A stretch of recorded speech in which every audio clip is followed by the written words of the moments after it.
መጽሐፍ አስቴርን በአንድ ቃል ጠቅልል ብትሉኝ የእግዚአብሔር ስውር እጅ የሚል ታይትል ልሰጡት ይችላላችሁ። ዘ ሂድን ሃንድ ኦፍ ጋድ፣ የእግዚአብሔር ስውር እጅ። መጽሐፍ አስቴር ዩኒክ ነው በሁለት ነገር። አንደኛ በሴት ስም ነው የተሰየመው። ከ66ቱ መጽሐፍ ሁለት መጽሐፍ ብቻ ነው በእህቶች የተሰየመው። አንዱ ምንድነው?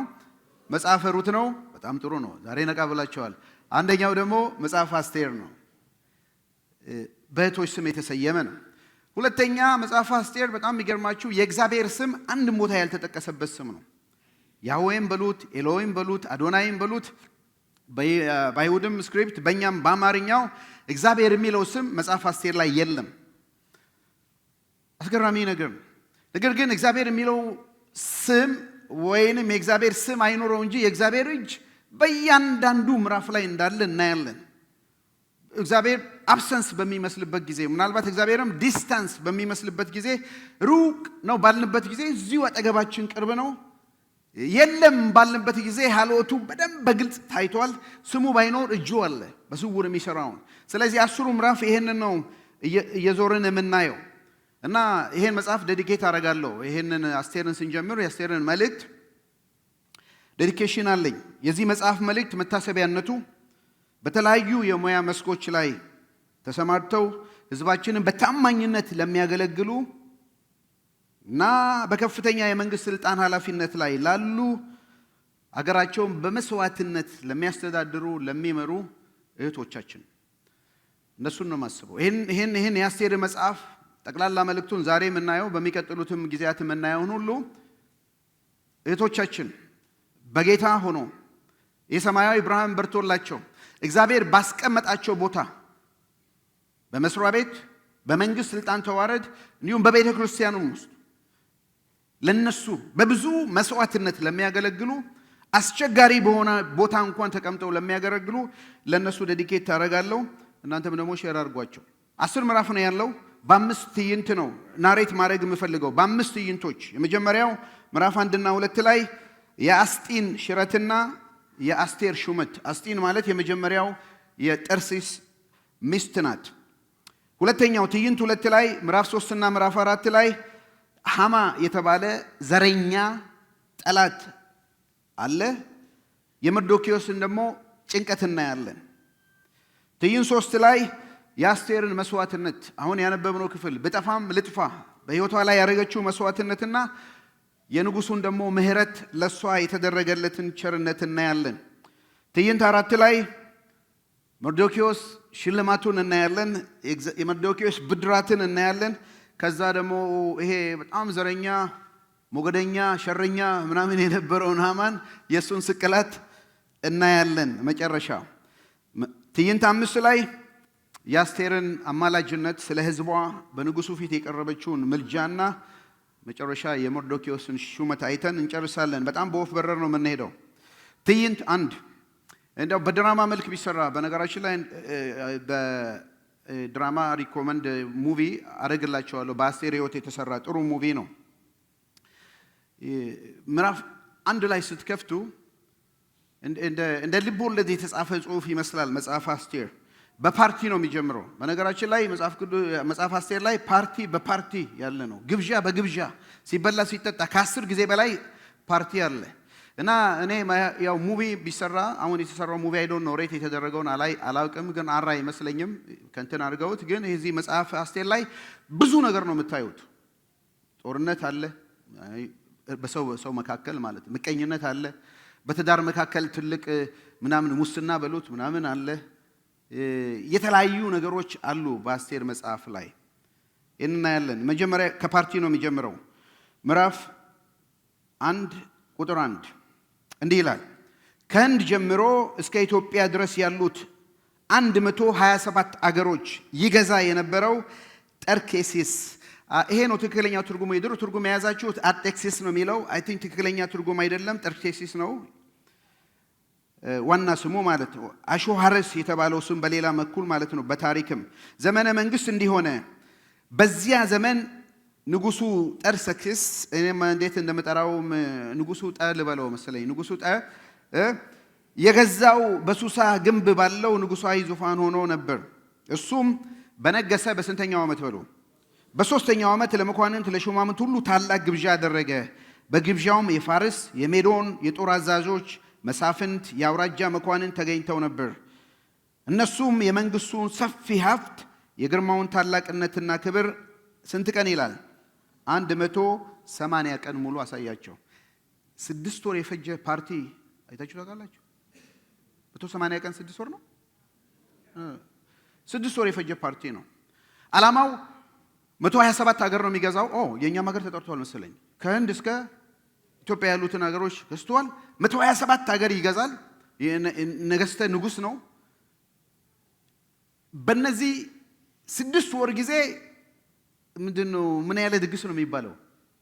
ጥል ያለ ነው፣ ድል ያለ ነው፣ whatever። ይሄንን ፓርቲ አዘጋጅቷል። ከየሀገሩ መኳንንቶች እየመጡ እየበሉ እየጠጡ የ6 ወር የፈጀ በዓል ነው። ዓላማው ምን ያህል ባለጠጋ እንደሆነ ለማሳየት፣ የክብሩን ባለጠግነት ሁሉ ሰው እንዲያይ፣ እንዲያከብሩት፣ እንዲገዙለት ነው። ይሄን ነገር አድርጓል።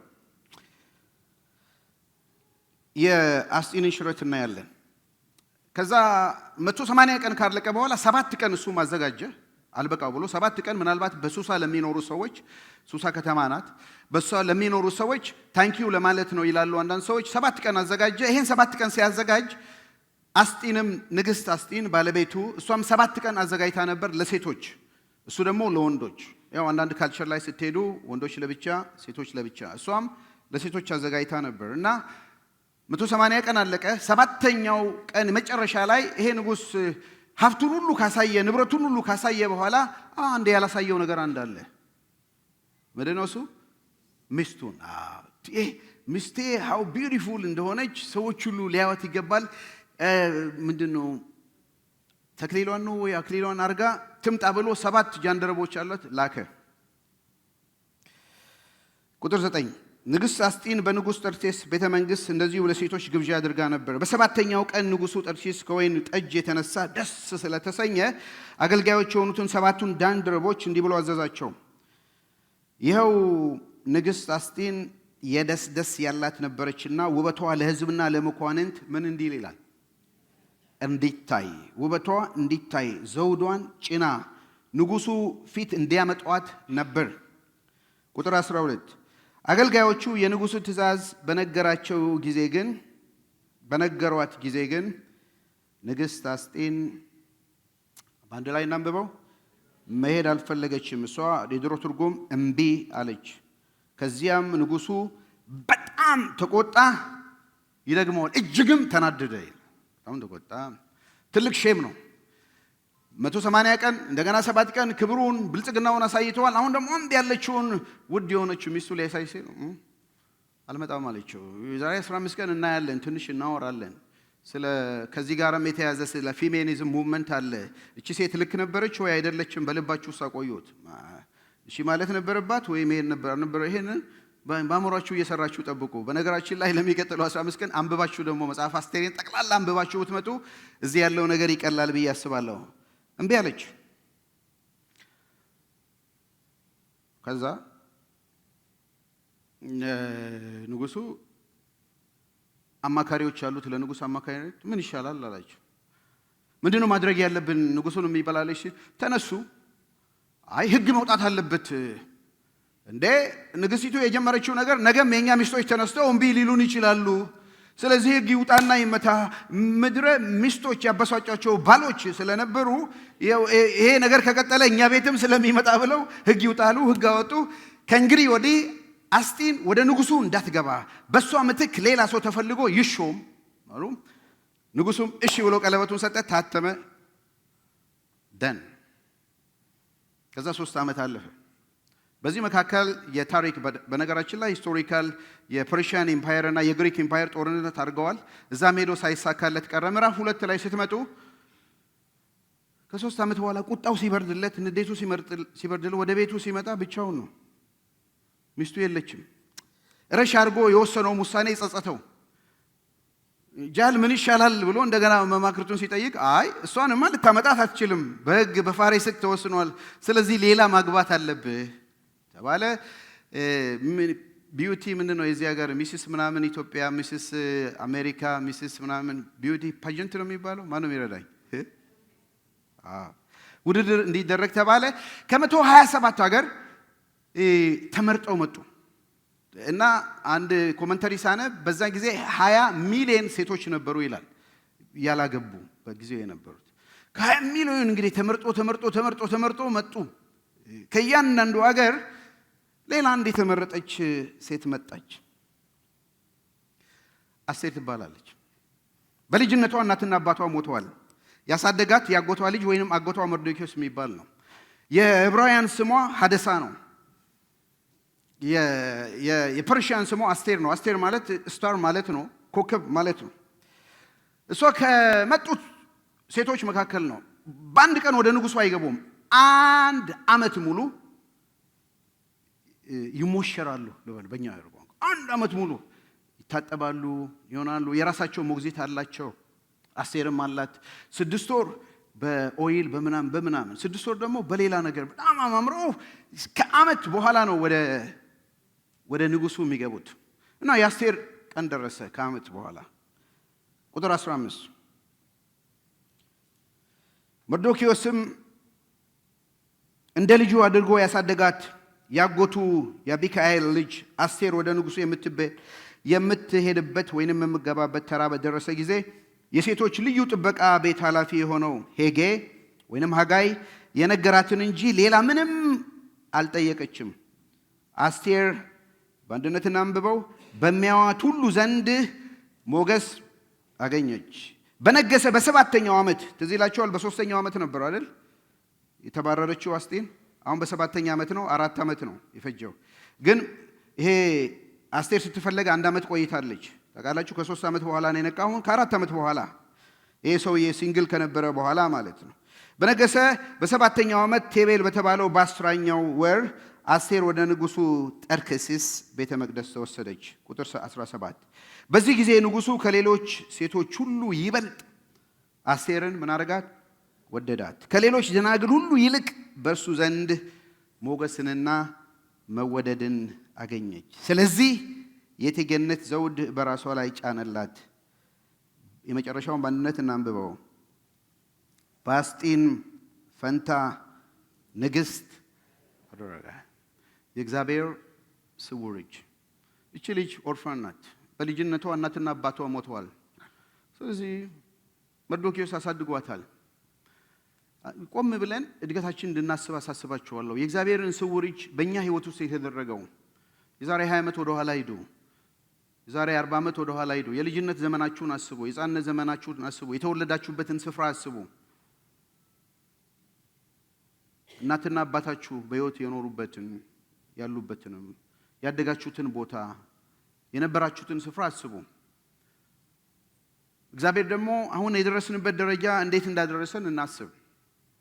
ኦርዲነሪ በሚመስል ቀናት ውስጥ ልክ እንደ ማንኛውም 1967 68 እንደሚባለው 80 90 እንደሚባለው እንደ ማንኛውም ሰው እየነጋ እየወጣ እየመሸ በምንገባበት ጊዜ ውስጥ እግዚአብሔር የራሱን ሐሳብ፣ የራሱን ዓላማ፣ የራሱን ፈቃድ እየሰራ ዛሬ ያለንበት ቦታ ያደረሰን እሱ ነው። የእግዚአብሔር ስውር እጅ ናት። ምንም ነገር ሚራክል ላይኖር ይችላል። ተአምር ላይኖር ይችላል። የሆነ ነገር መጥቶ ላይሆን ይችላል። ነገር ግን as usual እያንዳንዱን ቀን እየወጣን ስንገባ በምንገባበት ቀን የእግዚአብሔርን እጅ ተመልከቱ። የእግዚአብሔርን አሰራር እዩ። እቺ ልጅ ኦርፋን ናት። አጎቷን ታደጋት። በልጅነት አባትና እናትን ማጣት ቀላል ነገር አይደለም። ግን የእግዚአብሔርን አሰራር እዩ። ለካ እግዚአብሔር አንድ ቀን አይቷል። ምናልባት በእናትና በአባቷ እጅ ብታደግ በመርዶክዮስ እጅ እንዳደገችው ላይሆን ይችላል። ለቁንጅናው ውድድር ሊደብቋትም ይችላሉ፣ ሊሸፍኗትም ይችላሉ። ብዙ ጊዜ በነገራችን ላይ ይሄ እግረ መንገድ ትምህርት አንድ ነው። ልጆቻችንን በጣም የምንቆጣጠራቸው የምንከለክላቸው ምናልባት እኮ እግዚአብሔር በዛ መንገድ ሊሆን ይችላል እነሱን የሚያገኛቸው in every direction ማለት ነው። ስንቆጣጠር እግዚአብሔር ለጠራቸው እንኳን ጥሪ እንዳይደርሱ እናደርጋቸዋለን። እና ከአጎቷ ጋር ማድረግ መርዶክዮስ ፈቀደላት። አንድ ነገር ብቻ ነው ያላት፣ አይሁድ መሆንሽን ለማንም እንዳትናገር፣ ይሄንን ምስጢር ብቻ ኮንፊደንሻል አድርጊልኝ አለ። የእግዚአብሔርን ስውር እጅ እዩ። ለካ እዛ የዛሬ 4 ዓመት አስጢን እምቢ እንድትል ያረጋት ለንጉሱ አልመጣም እንድትል ያረጋት እዚህ ቦታ ከ4 ዓመት በኋላ አስቴርን ወደ መንግስት ሊያመጣ አስቦ ነው እግዚአብሔር። የሰዎችን ልብ ማንሳትና ማስቀመጥ የሚችላል።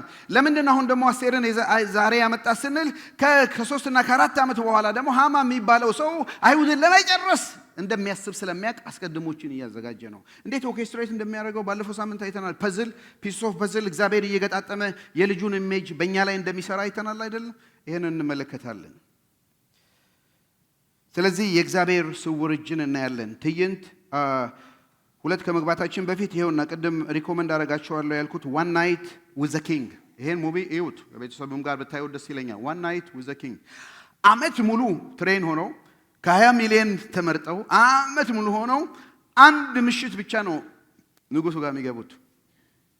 ምን አይነት ንጉስ ነው ብያስቡ።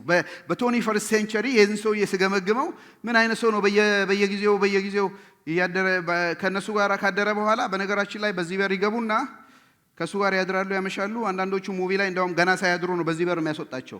ከዛ ከወጡ ወዲህ የሚገቡበት ሌላ ቦታ ነው።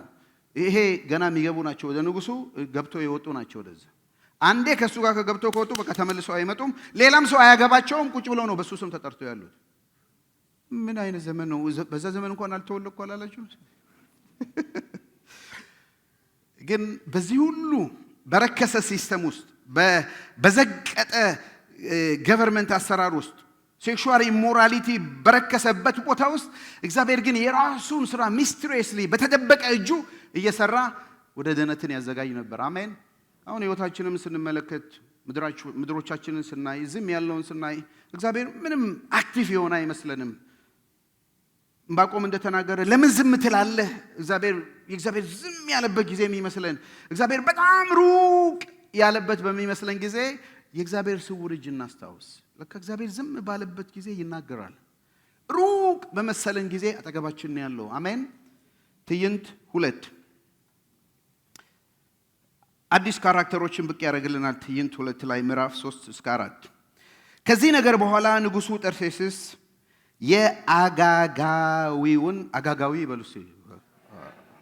አጋጋዊው የሐመዳቱ ልጅ ሃማን ከፍ አደረገው፣ ከሌሎች መኳንንት ሁሉ ከፍተኛ ስልጣን ሰጠው።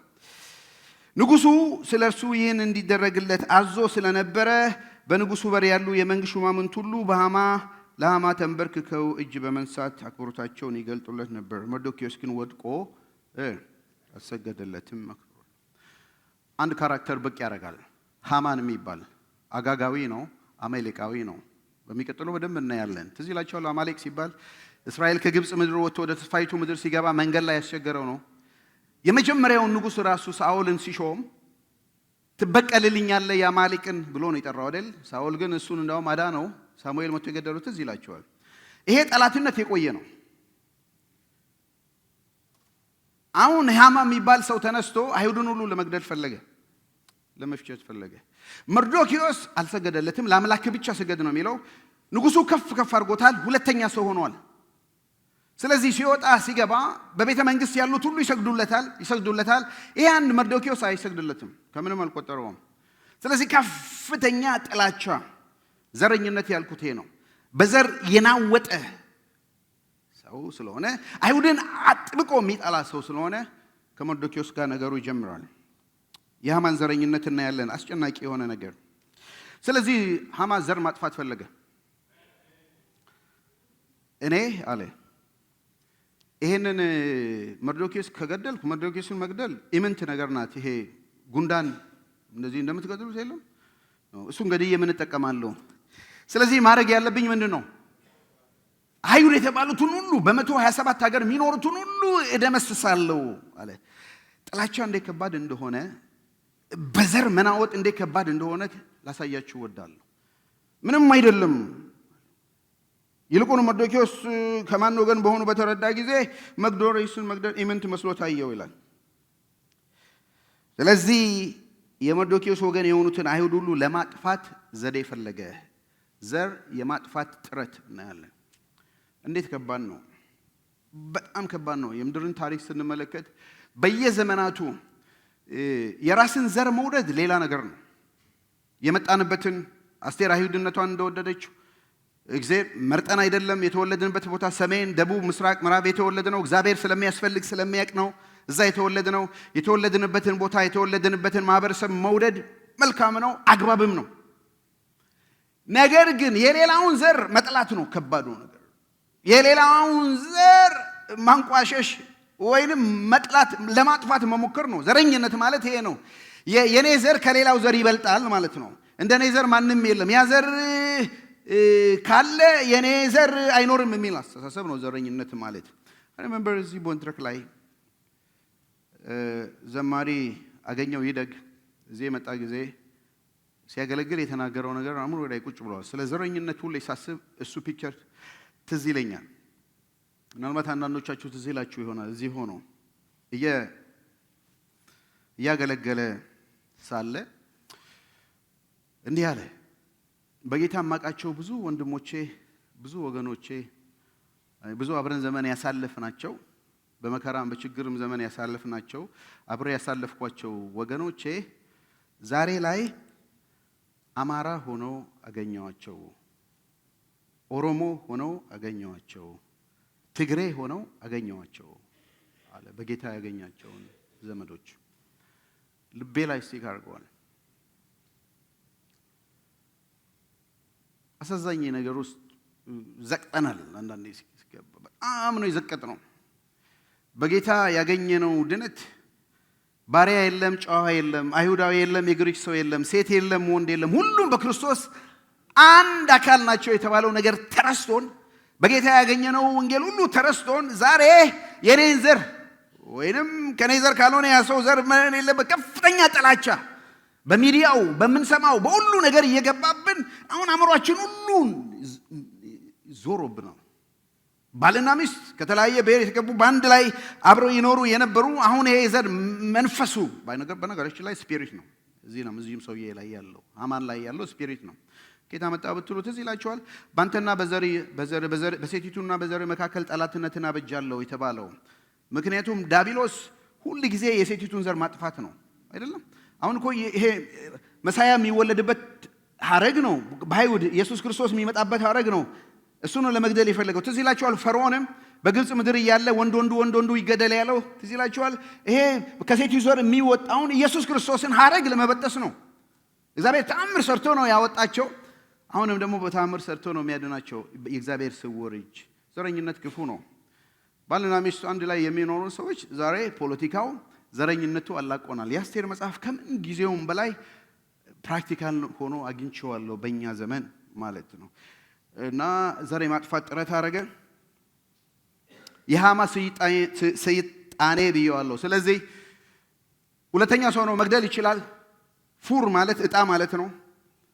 እና የአይሁድን በ127 ሀገር መቼ እንደሚገደሉ እጣ ወጣ። ፉር የሚባል እጣ ወጣ። እጣው ሲወጣ በ12ኛው ወር አዳር በሚባለው በ13ኛው ቀን አይሁድ ሁሉ እንዲገደሉ አደረገ። በመጀመሪያው ወር ነው ያወጣው። እንግዲህ ከ11 ወር በኋላ ፉር የሚባል አይሁድ ሁሉ እንዲደመሰሱ ይሄን አወጣ። ምዕራፍ 3 ቁጥር 13 አዳር በተባለው በ12ኛው ወር በ13ኛው ቀን ወጣት፣ ሽማግሌ፣ ሴት፣ ሕፃን ሳይባል አይሁድ ሁሉ በዚያ ዕለት እንዲጠፉ፣ እንዲገደሉ፣ እንዲደመሰሱ ሶስቱን ቃል ይኸው እንዲጠፉ፣ እንዲገደሉ፣ እንዲደመሰሱ ሀብታቸውም እንዲዘረፍ ደብዳቤ ለንጉሥ አውራጃዎች ሁሉ በመልእክተኞች እጅ ተላከ። ቁጥር 15 አዋጁ በሱሳ ግንብ ተለፈፈ። ንጉሡና ሃማ ለመጠጣት ተቀመጡ። የሱሳ ከተማ ግን ግራ ተጋብታ ነበር። ማን ትዝ ይላችኋል ይህን ቃል? እንዲጠፉ አይሁድ፣ እንዲገደሉ፣ እንዲደመሰሱ። እኔ ሕይወት እንዲሆንላችሁ እንዲበዛላችሁ መጣው። ሌባው ግን ሊሰርቅ፣ ሊያርድ፣ ሊገድል ይመጣል። የዲያብሎስ ኢሜጅ ነው። ሊሰርቅ፣ ሊያርድ፣ ሊገድል ይመጣል። ሃማም አስቀድሞ የመጣ መንፈስ ነው። የኢየሱስ ክርስቶስን ሊኔጅ የኢየሱስ ክርስቶስን የዘር ሐረግ ለመጨረስ አይሁድን ሁሉ ለማጥፋት የመጣ ነው። ሰይጣኔ ነው። የተጠናወተ ዘረኝነት ሰዎች ጋር ሲገባ መጠርጠሩ ጥሩ ነው። በዚህ ሰው ውስጥ ያለው መንፈስ ምንድን ነው? በዚህ ሴት ውስጥ ያለው መንፈስ ምንድን ነው? በተለይ የሚገድል መንፈስ ከሆነ በቃ ሰው በዘረኝነት ተናውጦ ሰው የሚገድል ከሆነ አንድ ሰው የሚገድል ከሆነ መንፈስ ነው። ሊገድል ሊያርድ ሊሰርቅ የመጣ መንፈስ ገብቶበት ነው። ሌላ ነገር አይደለም። ይሄ ከባድ ነው፣ አሳሳቢ ነው። ታዲያ ይሄን ሲሰማ መርዶክዮስ በጣም ይሄን ቅድም ያነበብኩት ይሄን ታሪክ ልብ በሉ። መርዶክዮስ ይሄን ሲሰማ ተጨነቀ፣ ግራ ገባው። ሁለት ነገር ነው ያደረገው። አንደኛ ምዕራፍ 4 ላይ መርዶክዮስ ያደረገውን ሁሉ ባወቀ ጊዜ ልብሱን ቀደደ፣ ከዚያ ማቅ ለብሶ በራሱ ላይ አመድ ነስንሶ ድምፁን ከፍ በማድረግ አምርሮ እየጮኸ ወደ ከተማይቱ መካከል ወጣ።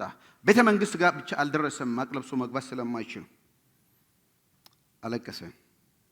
ከዛ የንጉሱን አዋጅና ትእዛዝ በደረሰበት አውራጃ ሁሉ በአይሁድ መካከል ታላቅ ሐዘን ሆነ። 3 ምላሽ የሰጡትን እዩ። ጾሙ፣ አለቀሱ፣ ጮሁ። ሊሰርቅ ሊገድል ሊያርድ ለሚመጣው ጾሙ፣ አለቀሱ፣ ጮሁ። ብዙዎችም ማቅና አመድ ላይ ተኙ። መርዶክዮስ ይሄ የተላከውን ሰው እንዲህ ያለው፣ ወደ ንጉሱ ዘንድ ገብታ ስለ ሕዝቧ ምሕረት እንድትጠይቅ እንድትማልድ አስቴርን አጥብቆ እንዲነግራት አዘዘው። ሁለት ነገር መርዶክዮስ አይ ቲንክ ከዚህ መማር አለብን። በጣም ክራይሲስ ስንሰማ፣ ሮንግ ሪፖርት ስንሰማ፣ የሐኪምም ሪፖርት ይሁን ስለ ልጆቻችንም ስለ ጤናችንም በሩቅ ስላሉ ቤተ ዘመዶቻችንም ስለ ስራችንም ቦታ አስደንጋጭ ነገር ስንሰማ ማድረግ ያለብን ሁለት ሪስፖንድ አለ። አንደኛው በእግዚአብሔር ፊት መጸለይ ነው፣ ማልቀስ ነው፣ መጮህ ነው፣ መለመን ነው። የመጀመሪያው መፍትሄያችን እሱ ሊሆን ይገባል። ሁለተኛው ባገኘነው አጋጣሚና እድል መሞከር ነው ችግሩ ሶልቭ እንዲሆን። ስለዚህ ካለቀሰ በኋላ ወደ አስቴር ነው መልእክት የላከው። እንዴ ሲያስበው ያሳደጋት ልጁ አይሁድ ናት፣ በቤተ መንግስት ነው ያለችው። ወደ እሷ መልእክት ላከ። የመጣብንን ነገር ሰምተሻል፣ ይሄ ሁሉ ነገር ነው። ስለዚህ ወደ ንጉሱ ግቢና ምሕረትን ለምኚ ስለ ሕዝብሽ አላት። እሷ ደግሞ ምላሽ ስትሰጠው የመጀመሪያ ላይ እንትኑ ክላይማክሱ ብዙ አልገባትም። አይ መርዶክዮስ ምናልባት ስለ ቤተ መንግስቱ የማታውቀው ነገር አለ። ወደ ንጉሱ ውስጠኛው ክፍል መግባት የሚችል የተመረጠ የተጠራ ሰው ብቻ ነው። ስንጠራ ነው። ተራ አለን። ምንም እንኳን ሚስቱ በሆን ሳልጠራ ወደሱ መግባት አልችልም እና ከተጠራው አሁን 1 ወር ሆነኛል፣ 30 ቀን ሆነኛል እና ሳይጠራ ለሚገባ ሰው የፋሬስና የሜዶን ሕግ የሚያዘው ይገደል ነው የሚለው። ሞት ነው የሚጠብቀው። ማንም ሰው ዝም ብሎ ወክ አድርጎ ሊገባ አይችልም ንጉሱ ጋር ኤክሰፕት ንጉሱ ዱላውን ከዘረጋላት። እንዲህ ያደረገ ሰው ይገደላል። አንድ ሰው ከእንዲህ አይነቱ ሞት መትረፍ የሚችለው የንጉሱ የወርቅ ዘንግ ሲዘረጋለት ብቻ ነው። እኔ ደግሞ 30 ቀን ሆነኛል። መርዶክዮስ አልገባህም አለችው። በዚህ ጊዜ ነው መርዶክዮስ ላይ ያለውን ነገር ያወጣችው። የመርዶክዮስ ምክር በሉት፣ ማስጠንቀቂያ በሉት፣ ማስፈራሪያ በሉት፣ ማስደንገጫ በሉት፣ ከባድ ነገር ነው የተናገራት። ላንብብላችሁ። የአስቴርን ቃል መርዶክዮስ በተናገረ ጊዜ እሱም ይህንን መልእክት ላከበት እንዲህ ብሎ ላለው፣ አንቺ በንጉሥ ቤት በመሆንሽ ብቻ ሌላው የአይሁድ ሕዝብ ሲጠፋ አንቺ የምትተርፊ እንዳይመስልሽ። በዚህ ጊዜ ወሳኝ በሆነው በዚህ ጊዜ አንቺ ዝም ብትይ ባትናገሪ ቸል ብትይ መዳን ከሌላ ማን ነው የሚያመጣው? የእግዚአብሔር ስውር እጅ። መዳን ከሌላ ስፍራ ይመጣል። ኦፍ ኮርስ አንጠፋም። አይሁድ ሁሉ ሊጠፉ አይችሉም። አንቺ ዝም ብትይ ባትናገሪ አክሽን ባትወስጂ እግዚአብሔር ባስቀመጠሽ ቦታ ውሳኔ ባትወስኚ መዳን ከሌላ ቦታ ይመጣል። አንቺና ቤትሽ ግን ትጠፋላችሁ። እንዳትረሺ፣ አንቺም እኮ አይሁዳዊ ነሽ። ይሄ ሞቱ አንቺንም አይለቅም። የፋሪስና የሜዶን ነው። ግን በኋላ መለስ አደረገና ኮንክሉዥኑ ደስ ይለኛል። የአባትነቱም ስሜት ስላለ ደግሞስ አስቴር አስቱ ይሆናል የሚላል አይደልስ?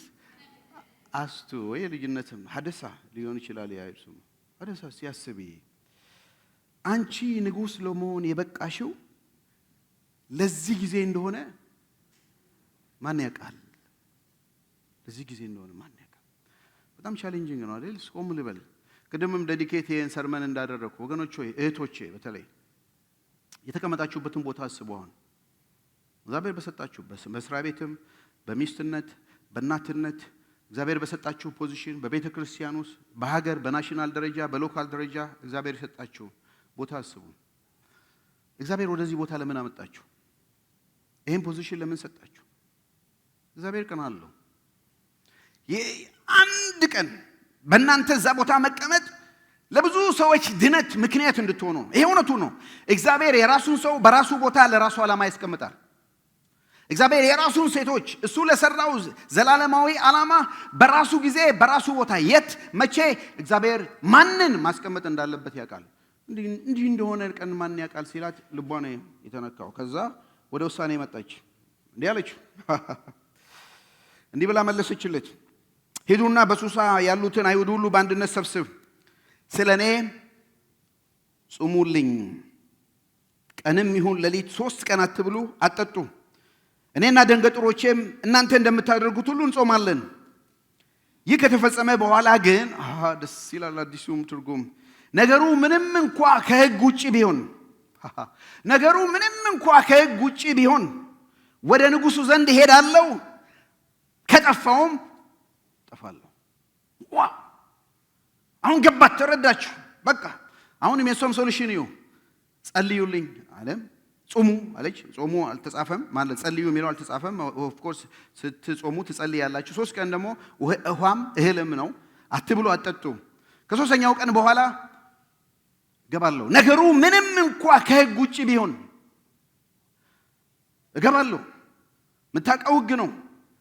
አይታም ይሆናል ብዬ አስባለሁ። ተገለዋል ወደ ንጉሡ ሲገቡ። ነገሩ ምንም ከሕግ ውጪ እንኳን ቢሆን ወደ ንጉሡ እገባለሁ። ምክንያቱም የሕዝቤን ሸክም ይዤ እገባለሁ። በጠፋም ጠፋለሁ። ፖዚሽን ላይ እኮ ስትሆኑ ህይወት ያሳሳል አይደል? እግዚአብሔር ምን አለ ህይወቴን 4-5 ምናምን ባደረገው ስፔር ላይፍ ያለው አይመስልም። ጥሩ ኑሮ ነው የምትኖረው። የችግሩ ማግኒቲዩድ በጣም ስለገባት እገባለሁ። 3 ቀን ተጾመ። እሷ ማርጽ ጾመች። ከዛ ደግሞ አክሽን ወሰደች። እሷም ይሄን ዝም ብሎ ባመራችሁ አዩ። አንድ ቀን ጾም ጸለዩ። 2ኛው ቀን 3ኛው ሌሊት አስቴር እንዴት አሳልፋ ይሆን ብላችሁ ታስባላችሁ? ትገባለች። ንጉሡ ይዘረጋላት ይሆን? ምን አመጣሽ ብሎ ይጨርሳት ይሆን?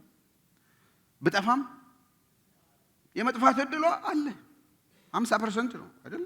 ሊመራት ወይ ሊገላት ይችላል። ትዕይንት 3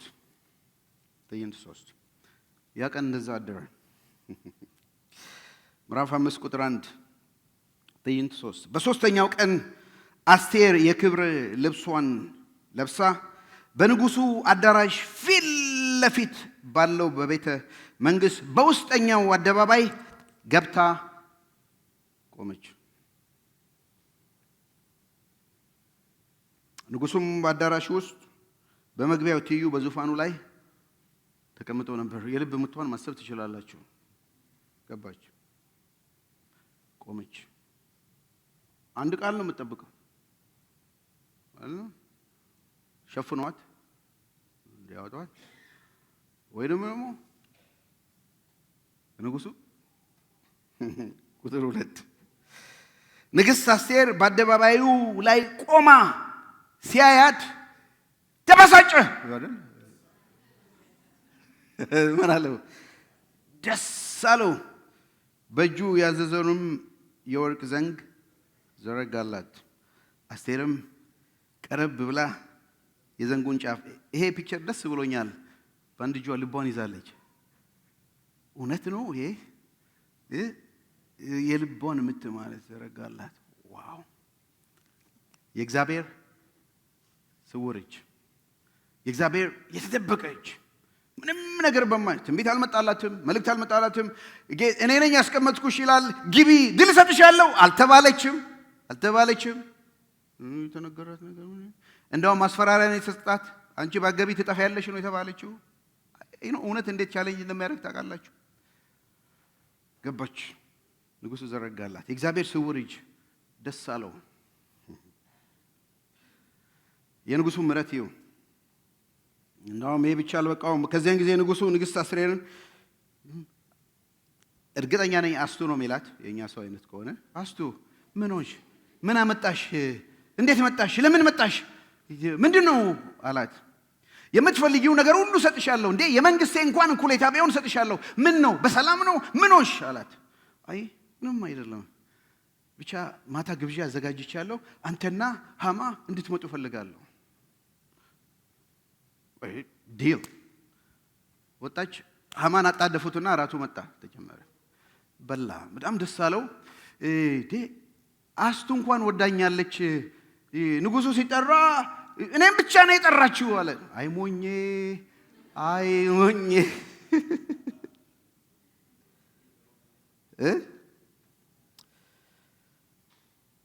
ከዛም በሁለተኛው ቀን ግብዣ ተደረገ። የእግዚአብሔርን ስውር እጅ ሃማ በዚያን ቀን ደስ ብሎት መንፈሱ ረክቶ ወጣ። ወደ ቤቱም ሄደ።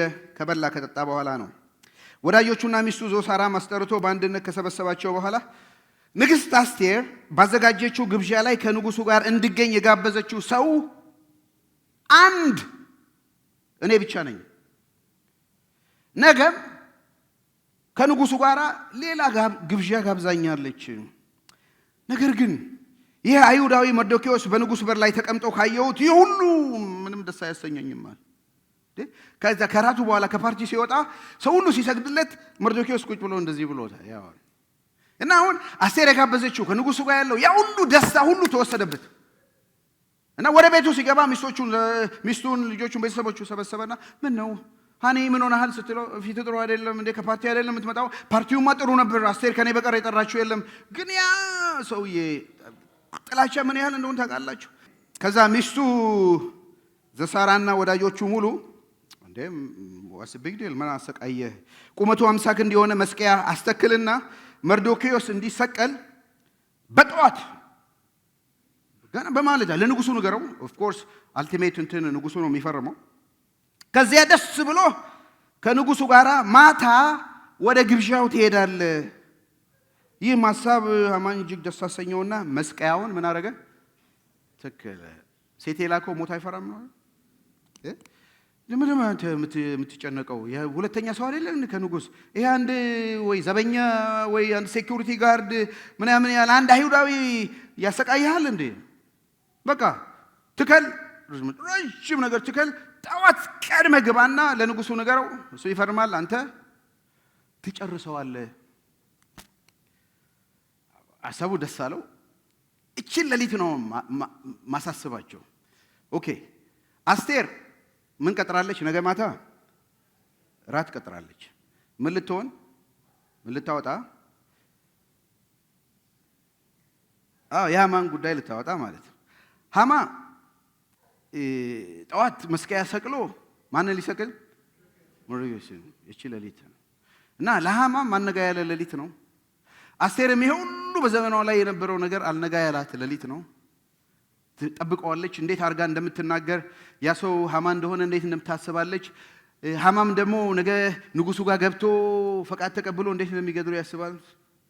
ንጉሡ የዛን ቀን እንዴት አደረ ነው። ንጉሡ ደግሞ ምን እያሰበ ነበር የሚያድረው? ትዕይንት 4 የመርዶክዮስ ሽልማትና የሃማ ስቅላት ብየዋለሁ። የመርዶክዮስ ሽልማትና የሃማ ስቅላት። ትዕይንት 4 ንጉሡ ምዕራፍ 6 ቁጥር 1 በዚያች ሌሊት ንጉሡ እንቅልፍ መተኛት አልቻለም። ምን ነካው? እሱ ደግሞ ምን ሆነ? ስለዚህ በዘመነ መንግስት የተመዘገበው የታሪክ መጽሐፍ ቀርቦ እንዲነበብ አዘዘ። ይሄ ታውቃላችሁ፣ እንቅልፍ እምቢ ሲለው መዝገብ አምጠው አለ። እንዲተኛ ነው ዓላማው፣ እንዲተኛ ነው ነገር ምንም የእግዚአብሔር ስውር እጅ እና የታሪክ ነገር ሲነበብ ምተኛዋላችሁ እና ይሄ ሰውዬ የታሪክ መዝገብ መጣለትና ሲነበብ እንዲተኛ ነው ዓላማው፣ እንዲተኛ ነው፣ እንቅልፍ እንዲወስደው ነው። ሲነበብ እሱ ቀጥ ብሎ አለ። የሆነ ነገር ሲነበብ ሰማ። ቁጥር 2 በዚያም በሩን ከሚጠብቁት ከንጉሥ የጦር አዛዦች ሁለቱ ገበታና ታራ ንጉሥ ጠርኬሲስን ለመግደል አሲረው እንደነበረ ይህም መርዶክዮስ እንደተናገረ ተጽፎ ተገኘ። ንጉሡ ታዲያ ይህን በማድረጉ መርዶክዮስ ያገኘው ክብርና ማዕረግ ምንድነው ብሎ ጠየቀ። የቅርብ አገልጋዮቹ ምንም አልተደረገለትም ለመርዶክዮስ ብለው መለሱለት። ይህ ሰውዬ ከሞት አድኖታል። መርዶክዮስ የሰራው ምዕራፍ 2 ላይ ተጽፏል። ገበታና ታራ የሚባሉ መፈንቅለ መንግስት ሊያካሂዱ ሲሉ መርዶክዮስ ሰምቶ ለአስቴር ነግሯት፣ አረ ባልሽ ሊጨርሱት ነው ሊገሉት ነው ብሎ ነግሯት፣ እሷ ደግሞ ሄዳ ለንጉሡ ነግራ ነገሩ ተጣርቶ እውነት ሆኖ ተገኝቶ እነዚህ ሁለት ሰዎች በሞት ቅጣት ተገድተዋል። ይሄ በታሪክ ተጽፏል። የሚገርመው ግን በዚህ ማግስት ነው እንዳውም ሃማን የሸለመው፣ ሃማን ከፍ ከፍ ያደረገው። መርዶክዮስ ምንም አልተከፈለውም። ታውቃላችሁ፣ የእግዚአብሔር ስውር እጅ። አንዳንዴ ብዙ እናስባለን። የምንሰራው የምናገለግለው እኛ ሆነን የሚሾመው የሚሞገሰው ሌላ ሊሆን ይችላል፣ የተረሳ ሊሆን ይችላል። ማንም ኖቲስ ሊያደርገው አይችልም። እግዚአብሔር ግን መቼ ያንን ነገር መምዘዝ እንዳለበት ያውቃል። መቼ ሪዋርድ መቼ መስጠት እንዳለበት ያውቃል። የእግዚአብሔር ስውር እጅ ነገሩን አገጣጥሞ። ስለዚህ ምን ተደርጎለታል አለ? ምንም አልተደረገም። ሌሊቱ ነጋ። ነጋ በኋላ ጠዋት ተነስቶ እንግዲህ ሶስት ነገር እንዳትረሱ። ይቺ ጠዋት ሃማ መርዶክዮስን ለማሰቀል ፈቃድ የሚጠይቅበት ጊዜ ነው።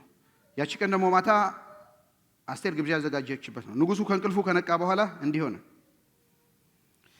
ንጉሡም በአደባባይ ውስጥ በቤተ መንግስት ማን አለ አለ ሲጠየቀ፣ በዚህ ጊዜ ሃማ በተከለው እንጨት ላይ መርዶክዮስ ይሰቀል ዘንድ ለንጉሡ ለመናገር፣ እንዳውም እኮ ሊነግረው ነው ሊገለው ነው እንጂ ፈቃድም ሊጠይቅ አይደለም። በውጭ በኩል ወደሚገኘው የቤተ መንግስት አደባባይ ምን ይላል? አንብቡልኝ። ገና መድረሱ ነበር። ታይሚንጉን እዩ።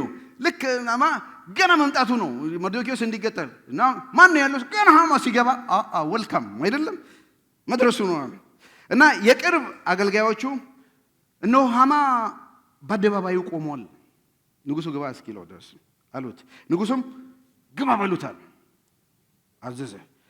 ሃማ በገባ ጊዜ ንጉሡ አንድ ጥያቄ ያለኝ ነው። ለምን መጣህ ምናምን አለ። ምን አመጣህ ምናምን አላለው። አንድ ጥያቄ ያለኝ ሃማ ጥያቄ ያለኝ፣ ልብ ብለህ ስማ። ንጉሡ ሊያከብረው ለወደደ ሰው ሊሾመው ለወደደ ሰው ምን ሊደረግለት ይገባል ብለህ ታስባለህ? ሃማ ንጉሡ ለሚወደው ሰው ምን ቢደረግ ይሻላል ብለህ ታስባለህ? የእግዚአብሔርን ታይሚንግ ይሉ። አሁን ንጉሡ ሃማን እንዲህ ብሎ ቢጠይቀው፣ መርዶክዮስን ላከብረው አስቤያለሁ፣ ከዚህ በፊት የሰራልኝ ውለታ አለ፣ እሱ ማታ አነበቡልኝና አግኝቼዋለሁ፣ ልሾመው እፈልጋለሁ፣ እስኪ እንዴት ላክብረው ቢለው ብሎ ቢጠይቀው ምን ነበር መልሱ? ሪሊ አልጠየቀውም። ምንም አልጠየቀውም። ምንድን ነው ያለው? ንጉሡ ሊያከብረው ለሚወደው ሰው ምን ይደረግለት ሲለው፣ ታውቃላችሁ ሀሳቡ። እኔ የሃማ ፕሮፖዛል ብየዋለሁ። ቁጥር 6 ላይ ፕሮፖዛሉ አንድ ስለሚሾመው ሰው እንዲህ ነው ፕሮፖዛሉ አለ። በዚህ ጊዜ ሃማ እንዲህ አለ፣ ንጉሡ ከኔ ይልቅ የሚያከብረው ማን አለ አለ። ከ2 ዓመት በፊት ምናምን ሹሞታል፣ ሁለተኛ ሰው ነው፣ ከኔ ይልቅ የሚያከብረው አለ ሲል በልቡ አሰበ። ስለዚህ ሃማ ለንጉሡ እንዲህ ሲል መለሰለት፣ ንጉሡ ሊያከብረው ለሚወደው ሰው፣ አዎ ንጉሡ የሚጎናጸፈው ልብሰ መንግስት፣ ንጉሡ የሚቀመጥበትን የንጉሡን ዘውድ በራሱ ላይ በፈረሱ ላይ፣ መፈንቅለ መንግስት እኮ ማለት ነው ቤዚካሊ፣ ልብሱን፣ ፈረሱን፣ ተክሊሉን አይደለም ያርጉለት። ቁጥር 9 ከዚያም ልብሱና ፈረሱ እጅግ ከከበሩት ከንጉሡ ልዑላን መሳፍንት ባንዱ እጅ ይስጡት። ያልብሱት አይደለም፣ ትልቅ እኮ ትልቅ መኳንንት የሆነ ሰው አንድ ይመረጥና ይሄንን ያልብሱት። ይሄንን ሰው ንጉሡ የሚወደውን ሰው ምን ያህል ጥማቱን ትመለከታላችሁ አይደለም? ያልብሱት፣ ይመረጥ ከልዑላን መካከል። እሺ ይስጥለት። ንጉሡ ሊያከብረው የሚወደው ሰው ያልብሱት፣ በፈረሱም ላይ አስቀምጠው በከተማይቱ ዋና ዋና ብሉቫርድ ላይ ምንድን ነው የሜን ሮድ ላይ መንገዶች ላይ እየመሩ ንጉሥ ሊያከብረው ለሚወደው ሰው ይህ ተደርጎለታል፣ እንዲህ ይደረግለታል ይበሉ ተሰብስበው። አልክ ይደረጋል። በል ፍጠን ሂድ፣ አንተ እንዳልከው እንዲሁ ለራስህ አድርግ አይደል? በል ፍጠን ሂድ፣ ልብሱን ፈረሱንም ውሰድ። በንጉሱ በር ላይ ለሚቀመጠው ለአይሁዳዊ ይሄ አለርጂ ነው።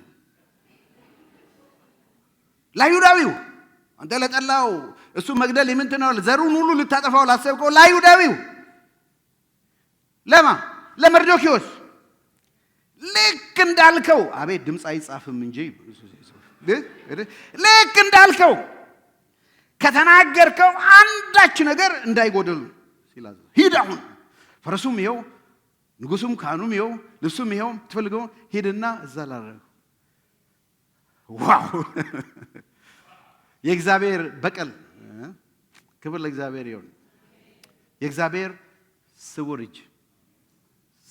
እጁ ነገርን የምትገለብጥ እጁ ሞትን በህይወት የምትለውጥ እጁ ረጅሙ ሌሊት የሚያነጋ እጁ ሃሌሉያ ሃሌሉያ ሃሌሉያ ሃሌሉያ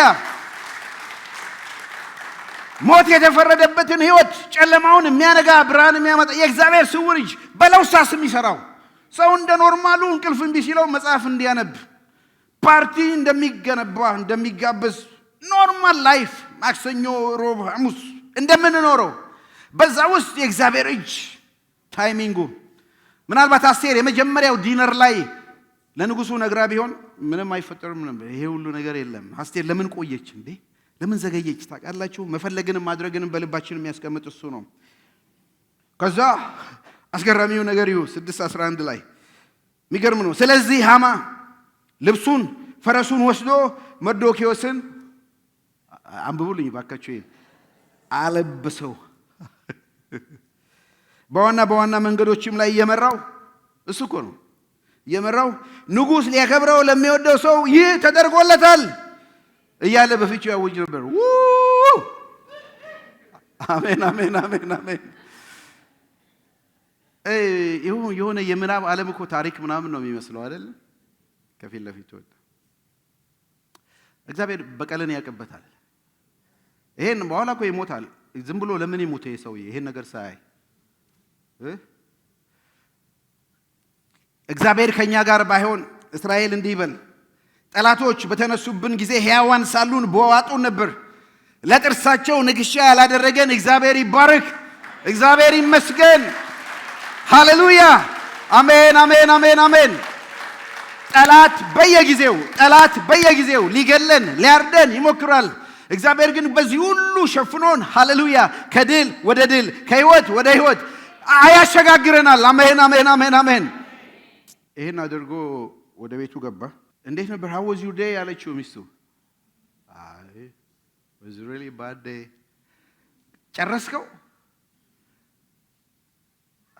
ጨረሰኝ እንጂ።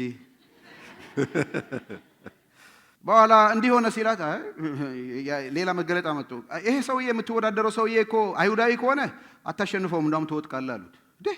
ስቀለው ያሉት አሁን ደግሞ አይሁዳዊ ከሆነ አሉ። ስለዚህ የዛን ቀን አስቸኩሎ አስወጡት።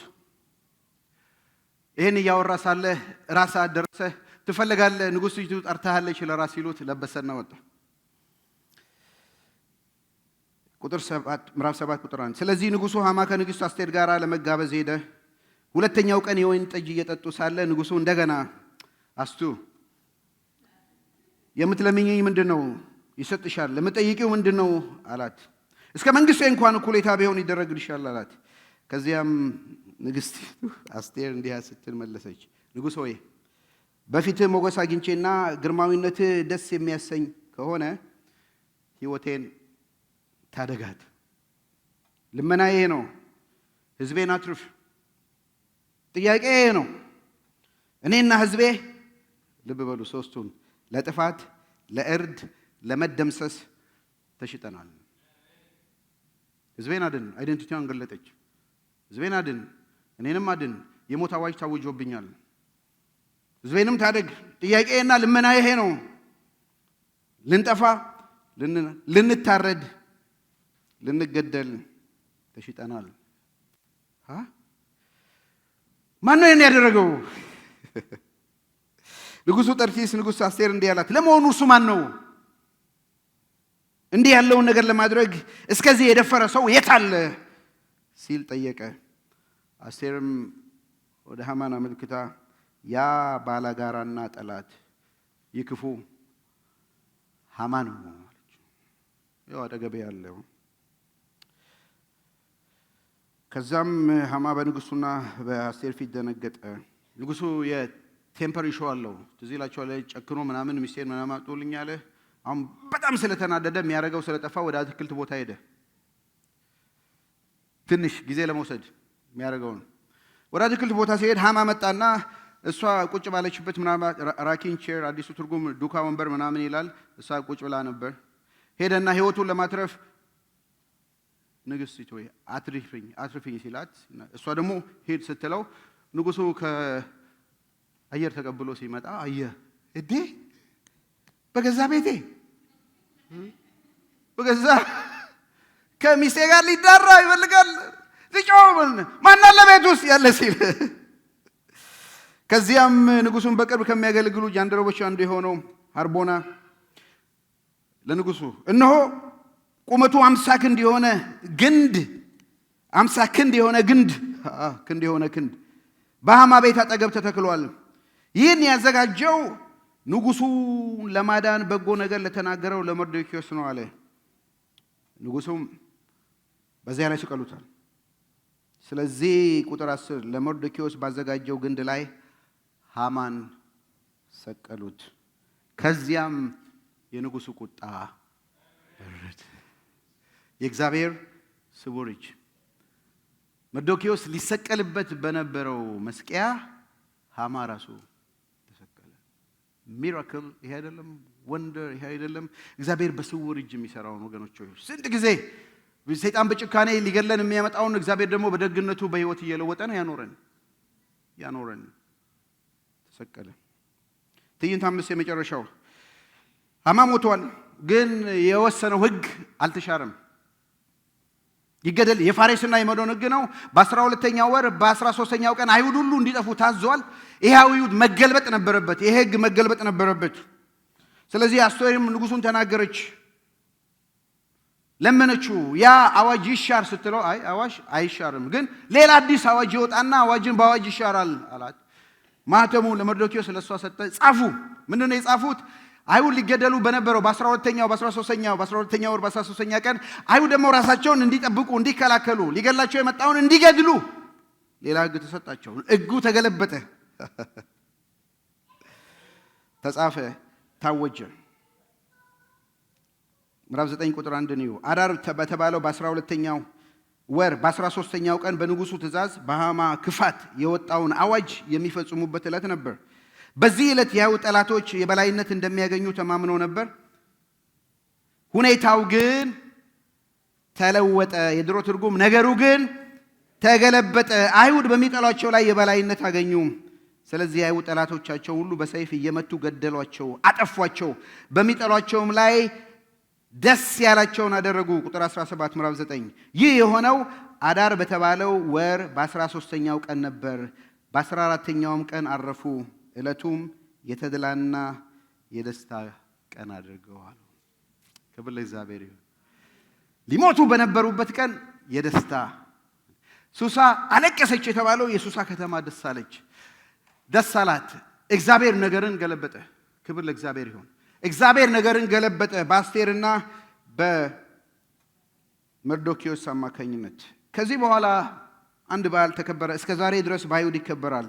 ፉሪም የሚባል በዓል ምዕራፍ 9 ቁጥር 23 ስለዚህ አይሁድ መርዶክዮስን የጻፈላቸውን ለመፈጸም የጀመሩትን በዓል ለማክበር ተስማሙ። ምክንያቱም የአይሁድ ሁሉ ጠላት የሆነው አጋጋዊ የሐመዳት ልጅ ሃማ አይሁድን ለማጥፋት አሲሮ ነበር። ሊፈጃቸውና ሊያጠፋቸው ፉር ከሚል ቃል ፉሪም ለመባል በቁ። እነዚህ ሁሉ ቀኖች ፉር ከሚለው ቃል የወጣ ዕጣ ያወጣበት ቀን ያ ቀን በአይሁድ ባህል እስካሁን የሚከበረው ነው። በሚቀጥለው በደንብ ዲቴል ነግራቸዋለሁ ስለ አይሁድ ባህል። ስለዚህ የፉሪም በዓል እግዚአብሔር አዘጋጀ። ሁሌ በዛ ዓመት እስከ ዛሬ ድረስ ፉሪምን ሲያከብሩ መጽሐፍ አስቴር ነው የሚነበበው። እስከ ዛሬ ድረስ ይሄ ታሪክ ይነበባል፣ ይነገራል፣ መነገር ስላለባቸው። የመጨረሻው ምዕራፍ 10 3 ቁጥር ብቻ ነው ያለው። 3 ቁጥር እንዲህ ይላል፣ አይሁድ መርዶክዮስን በማዕረግ ከንጉሱ ከጠርሴስ ቀጥሎ ሁለተኛ ከአይሁድ መካከል ቀዳሚውን ስፍራ የያዘ ሰው ነበር። ለወገኖቹ መልካም በማድረግ ለአይሁድ ሁሉ ደህንነት የቆመ በመሆኑ በብዙዎች አይሁድ ወገኖች ዘንድ እጅግ የተከበረ ነበር ይልና ዘኤንድ ያልቃል። መርዶክዮስን እዩት። ድነት ያመጣ ሰው ነበር። መጽሐፍት ሁሉ ስለ እኔ ይናገራሉ አለ። የአስቴርን ምልጃ ሕዝቧን ወክላ በንጉሱ ፊት መቅረበዋ በጠፋም ልጥፋ አለች። ንጉሱ ግን ራራላት፣ ዘረጋላት። በእሷ ምክንያት አይሁድ መዳን ሆነ። በመርዶክዮስም አማካኝነት ድነት መጣ። እነዚህ ሁለቱ የኢየሱስ ክርስቶስ ምሳሌ ጥላ ናቸው። አስቴር በሕይወቷ መስዋዕት አድርጋ አይሁድን ብቻ ነው ያዳነችው። ሕይወቷም ተርፏል። ነገር ግን የዓለምን ሁሉ ኃጢአትና ስቃይ ተሸክሞ ወደ ውስጠኛው ክፍል ወደ ክርስቶስ የገዛ ወደ እግዚአብሔር አብ የገዛ ደሙን ይዞ የገባው የእግዚአብሔር ልጅ ኢየሱስ ለአይሁድ ብቻ መዳን ሳይሆን ለምድር ሁሉ ለአሕዛብ ሁሉ የመዳን ምክንያት እሱ ነው። በገዛ ደሙ ወደ ቅድስተ ቅዱሳን የገባው። ይህ የኔና የእናንተ ታሪክ ነው። ኢየሱስ ክርስቶስ በከፈለው መስዋዕትነት የዘላለም ሕይወት አገኘን። መርዶክዮስ ባደረገው አድቮኬሲ ባደረገው ሙገታ ሕዝቡን የታደገ፣ ሕዝቡም እንደገና ደግሞ ንጉሱ ሁለተኛ ሰው አድርጎ የሾመው ከራሱ ዙፋን ስር ያስቀመጠው። ወገኖች ይሄ ታሪክ የኛ ታሪክ ነው። በበደላችንና በኃጢአታችን ሙታን የነበርን እኛ ነበርን። እያንዳንዱ ኃጢአትን ምሰራ ነፍስ ትሞት ነበር። አስቀድሞ ዲያብሎስ የሞትን አዋጅ አውጆብን ነበር። ኢየሱስ ክርስቶስ ግን በመስቀል ላይ በሰራው ስራ ነፍሱ ለወዳጆቹ ከመስጠት ከዚህ የሚበልጥ ፍቅር ለማንም የለም እንዳለ የገዛ ደሙን ይዞ እንደገባ የእግዚአብሔርን ቁጣ አብርዶ የእግዚአብሔር ልጅነት የሰጠን የእግዚአብሔር ልጅ ኢየሱስ ክርስቶስ ነው። ይሄ የኔና የእናንተ ታሪክ ነው። ኢየሱስ ክርስቶስ በከፈለው ዋጋ ወደ እግዚአብሔር መግባት ሆኖልናል። ክብር ለእግዚአብሔር ይሁን። መልእክቴ በዚህ ቤት ላላችሁ እህቶቼ፣ በሚዲያም ለምታደምጡኝ such time as this እህቶቼ እንዴት እንዳደጋችሁ በአክስት ደጉ፣ በአያት ደጉ፣ በአጎት ቤት ደጉ፣ በእናትና በአባትም ደጉ።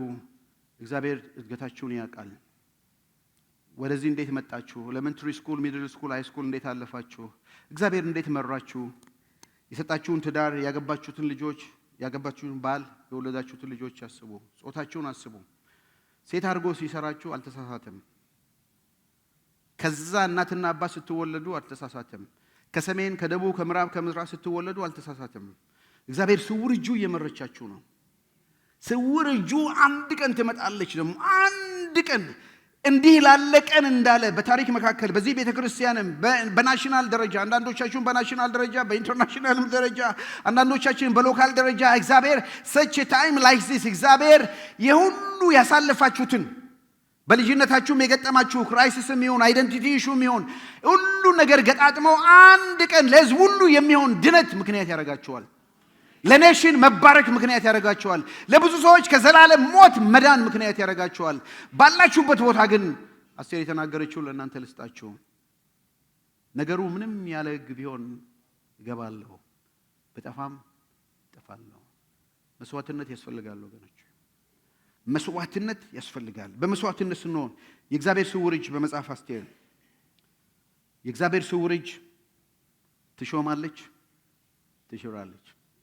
አስጢንን የሻረች አስቴር የእግዚአብሔር ስውር እጅ በጠላት ላይ ድልን ትሰጣለች። የእግዚአብሔር ስውር እጅ ሞገስንና ፌቨር መወደድን ትሰጣለች በአሰሪዎች ባለቆች ፊት። የእግዚአብሔር ስውር እጅ ብድራትን ትመልሳለች። የተደበቀ ነገር የተሸሸገ ነገር አንድ ቀን በአደባባይ ትከፍላለች። የእግዚአብሔር ስውር እጅ ነገርን ትገለብጣለች። ምንድነው የሰማችሁት በዚህ ሰሞን በዚህ ወሬ? ልባችሁን ያሳርፍ። የሞት አዋጅ ስለ ልጆቻችሁ ሲሰሙ የምትፈሩት አለ። እግዚአብሔር ነገርን ይገለብጣል።